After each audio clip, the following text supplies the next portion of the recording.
اور رات تک جو خبریں تھیں وہ یہی تھی کہ وہ مسلم لیگ کا کینڈیڈیٹ، وہ امیدوار بھاری اکثریت سے جیت رہا ہے۔ اچھا عباسی صاحب، یہ مارچ میں انتخابات ہونے جا رہے ہیں، تو اس کو آپ سینٹ کے جو انتخابات ہیں اس کو آپ کس حوالے سے دیکھ رہے ہیں؟ بسم اللہ الرحمن الرحیم۔ صاحب بات یہ کہ سینٹ کے انتخابات تو ہمیشہ اہم رہے ہیں، ہمیشہ ان کی بڑی اہمیت رہی ہے، اور اس مرتبہ کچھ زیادہ جو ہے اس پر زور لگا ہوا ہے تمام جماعتوں کا، حکمران جماعت کا۔ کوشش یہ ہے حکمران جماعت کی کہ وہ اپنی اکثریت ثابت کریں۔ ادھر پی ڈی ایم کی یہ کوشش ہے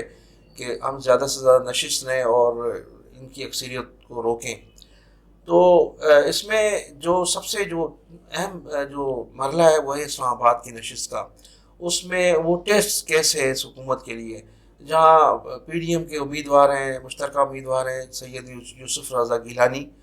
یوسف رضا گیلانی صاحب جو ہیں وہ بڑے مضبوط کینڈیڈیٹ ہیں،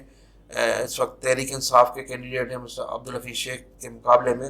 کیونکہ وہاں ان کی جو ہے اس وقت جو حکمران جماعت ہے، جو ان کے اتحادی ہیں، ان میں جو ہے صدر شاہ راشدی ان کے قریبی عزیز ہیں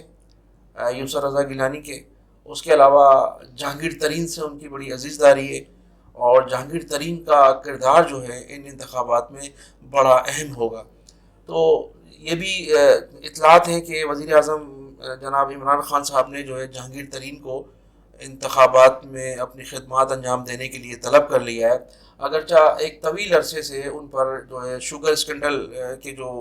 معاملات چل رہے تھے، انہیں ابھی تک کلین چٹ نہیں ملی ہے، اور وہ ابھی ان پر وہ جو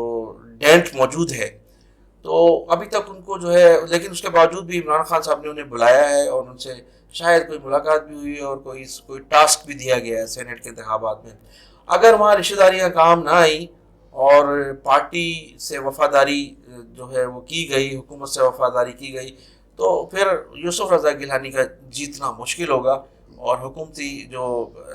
کینڈیڈیٹ ہے وہ کامیاب ہو جائے گا۔ تو پھر جو ہے وہ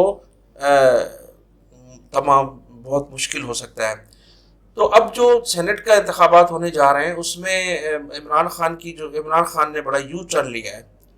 پہلے کوئی دوسرے کینڈیڈیٹ تھے، اب کچھ ان کے جو ہیں کینڈیڈیٹ بھی تبدیل ہوئے ہیں، اور اس تبدیلی کے باعث جو ہے کچھ ایسا محسوس ہو رہا ہے کہ عمران خان جو ہیں، جو ایک خود بھی انہوں نے کہا ہے اور لوگ بھی کہہ رہے تھے کہ پیراشوٹس کے ذریعے اترنے والوں کو ٹکٹ نہیں دیا جائے گا، لیکن جب پہلے اعلان کیا گیا تھا اس سے قبل تو وہ پیراشوٹ کے ذریعے ہی اوپر سے اترے تھے، کوئی بلڈر تھا تو کوئی ٹھیکیدار تھا، لیکن اب وہ روش عمران خان نے چینج کی ہے، اور اپنی پارٹی سے جو ہے وہ لوگوں کو وہ سینٹ میں انہوں نے ٹکٹ دیا ہے، اور وہ اس سلسلے میں جو ہے وہ اپنی لابنگ بھی ہو رہی ہے ان کی۔ اچھا، دوسری بات یہ ہے کہ وہ جو حکومت کے اتحادی ہیں وہ بھی ان کے ساتھ پوری طرح سے مخلص نظر آ رہے ہیں، خاص طور پہ چودھری شجاعت ایک گروپ ہے ان کے ساتھ، ایک گروپ ان کا متحدہ قومی موومنٹ بھی ان کے ساتھ ہے۔ تو مجھے یہ محسوس ہوتا ہے کہ اگر جو ہے وہ انتخابات فری اینڈ فیئر ہوئے تو، اور اس میں ہاسٹرڈنگ نہ کی گئی، اور ایم پی ایس کو اٹھا کر چھانگا مانگا نہ لے جایا گیا، اس قسم کے کوئی واردات نہ ہوئی، تو عمران خان کے الیکشن جو ہے وہ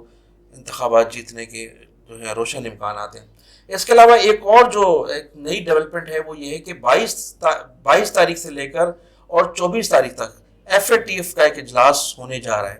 اچھا، اس اجلاس میں اگر پاکستان اس وقت تک اس میں ہماری جو ہے گرے لسٹ میں ہمارا نام ہے، اور اگر ہم اس اجلاس میں جو ہمیں قوی امید ہے 80% یہ ہمیں امید ہے کہ ہم اس اجلاس میں گرے لسٹ سے وائٹ لسٹ میں آ جائیں گے۔ اگر یہ ہو جاتا ہے اور ہم وائٹ لسٹ میں آ جاتے ہیں تو اس کے بھی بڑے اثرات مرتب ہوں گے انتخابات پر، اور میں سمجھتا ہوں کہ وہ پھر عمران خان کو جو ہے سینٹ میں جیتنے سے کوئی نہیں روک سکتا۔ اچھا، سینٹ میں انتخابات ہو رہے ہیں، اور سینٹ میں جب عمران خان اگر کامیاب ہوتے ہیں اکثریت سے، تو میں سمجھتا ہوں کہ پاکستان میں بڑی تیزی سے قانون سازی پر عمل ہوگا، اور چند لوگ تو سپریم کورٹ میں بھی گئے ہیں کہ صدارتی جو ہے نظام لایا جائے، لیکن ابھی تک تو اس پر کوئی حکومت کی جانب سے ایسی کوئی باتیں سامنے نہیں آئی ہیں، لیکن ایسا ممکن ہو سکتا ہے کہ ہم اس طرف بھی۔ اچھا، آخری سوال آپ سے عباسی صاحب، کہ سینٹ کے انتخابات ہو جانے کے بعد آپ کیا دیکھ رہے ہیں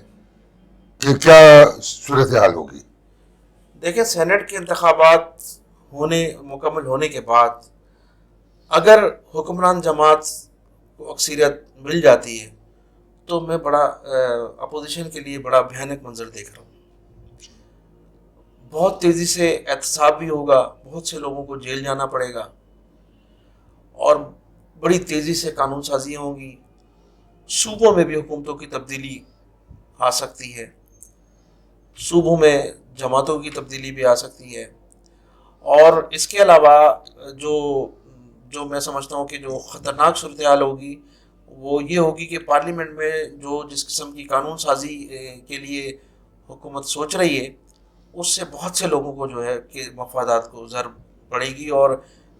اس میں اگرچہ عوام کو فائدہ ہوگا, پاکستان کو فائدہ ہوگا, لیکن ذاتی طور پر کافی لوگوں کو اس میں